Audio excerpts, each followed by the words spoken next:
This is Tim Eyman. In 25 years, there have been 77 ballot measures that have turned in over 25 million signatures in all that time. And not once, not a single time, has an invalid signature ever been counted. Secretaries of State, whether Republican or Democrat, make sure of that. But the truth is, the initiative process is not just for people that agree with me. Over the last 25 years, there have been 21 liberal initiatives that have been approved by the voters and 23 initiatives that were conservative.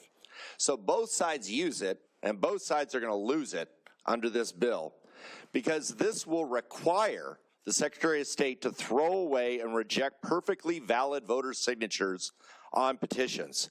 They'll do it for numerous reasons. They'll literally be required to throw away petitions filled with perfectly valid voter signatures through no fault of the individual involved. Incredible deterrence built into it. I'll just close with, in order to be constitutional, you have to prove there's a problem in this state. In order to overcome that, you have to somehow prove that in the last 25 years, something bad happened. Nothing bad has happened. So in order for this to be constitutional, to be upheld like it has in other states, you have to prove that our state has a problem, and it doesn't. Thank you for your indulgence. Senator Gildon has a question. Thank you, Madam Chair. So I'm always looking at it from a practical point of view, as far as how does this actually affect the initiative, the signature gathering process, and you have a lot of experience in this area, so I'm just curious if you can tell us, like on the ground, how will this affect the initiative gathering process? Well, Secretary Reed made a suggestion that you should allow volunteers to be exempt from all these requirements that are required of the circulators, because a paid person won't get paid unless they fill it out. So paid people, it's easy to follow through on that. But if you're a volunteer and you're being threatened with a $5,000 fine or 364 days in jail in the event that something on the front of the petition you have no control over is not done correctly, you're not going to have any volunteers. You're only going to have paid people. And the paid people will demand more money because they're now legally liable.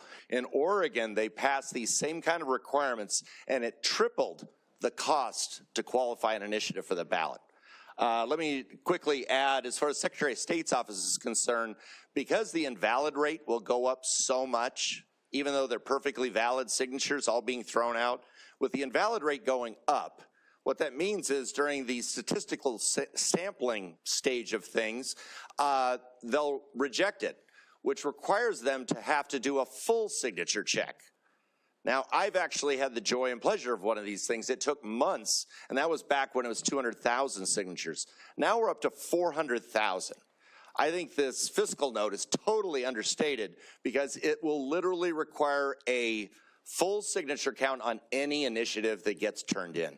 So this is a on-the-ground problem that you have, and if it's a valid voter signature, it shouldn't be thrown out because of the person signing it, not putting their full address, and certainly you shouldn't throw out a completely filled up petition sheet because the circulator didn't fill out the back.